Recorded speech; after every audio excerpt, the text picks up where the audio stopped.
আর কি রেখে গেলেন। পিপিলিকা রাজার এই সমস্ত কথা শুনে হজরত সুলাইমান আলাইহিসসালাম স্তব্ধ হয়ে গেলেন। তিনি পিপিলিকা রাজার কথায় মর্মাহত হলেও রাগান্বিত হলেন না, বরং তিনি নীরবে মাথা নিচু করে মাটির দিকে তাকিয়ে নিজের পথে চলতে শুরু করলেন। ঠিক তখনই পিপিলিকা রাজা তার ক্ষুদ্র কণ্ঠে শ্রদ্ধার সাথে ডাক দিলেন, হে আল্লাহর খলিফা, আপনি আমার দরজায় এসে খালি মুখে ফিরে যাবেন, তা কি মানা যায়? আপনি তো সেই মহান নবী, যিনি ধনী দরিদ্র নির্বিশেষে সকলের জন্য দয়ার বাতিঘর। আপনার প্রস্থানে আমার দরিদ্র রাজ্যেও দয়ার ছায়া পড়ুক। হে আল্লাহ নবী, আপনি কিছু মুখে দিয়ে যান। এই বিনয় ও ভালোবাসাপূর্ণ বাক্য শুনে হজরত সুলাইমান আলাইহিসসালাম হতভম্ব হয়ে পড়লেন। তখন পিপিলিকা রাজা তার সনদের আদেশ দিল, মানুষের উপযোগী কিছু নাস্তা নিয়ে এসো। অতঃপর পিঁপড়েরা ক্ষুদ্র ক্ষুদ্র কিছু খাদ্য এনে পেশ করল।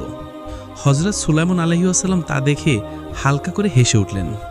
এই হাসি ছিল ক্ষুদ্র প্রাণীর মহানুভবতায় অনুপ্রাণিত এক হাসি। পিপিলিকা রাজা বিনয়ের সাথে বলল, হুজুর, আপনি হাসছেন কেন? ক্ষুদ্র খাদ্যে যদি আল্লাহর বরকত থাকে তবে তা অগণিত প্রাণীর তৃপ্তির জন্য যথেষ্ট। তদুপরি বিশাল বড় খাদ্য ভাণ্ডারও এক বড় মাছের ক্ষুধা নিবারণে ব্যর্থ হতে পারে। সবই আল্লাহ তাআলার হাতে। আপনি বিসমিল্লাহ বলে মুখে দিন, নিশ্চয়ই তাতে বরকত হবে। হজরত সুলাইমান আলাইহিসসালাম বিসমিল্লাহ বলে সেই অল্প একটু খাবার থেকে একটুখানি মুখে দিলেন। তখনই তিনি অনুভব করলেন, মুখে দেওয়ার পর তা আরও বড় হয়ে উঠেছে। যখন তিনি তা গেলে ফেললেন, তার পেট যেন পরিপূর্ণ হয়ে গেল।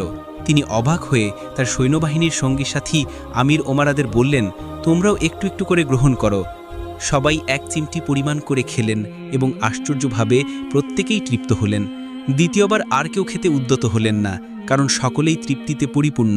কয়েক হাজার লোক এভাবে আহার সম্পন্ন করল। অথচ তখনও দেখা গেল পিপিলিকাদের আনা খাবারের মাত্র 1/4 শেষ হয়েছে।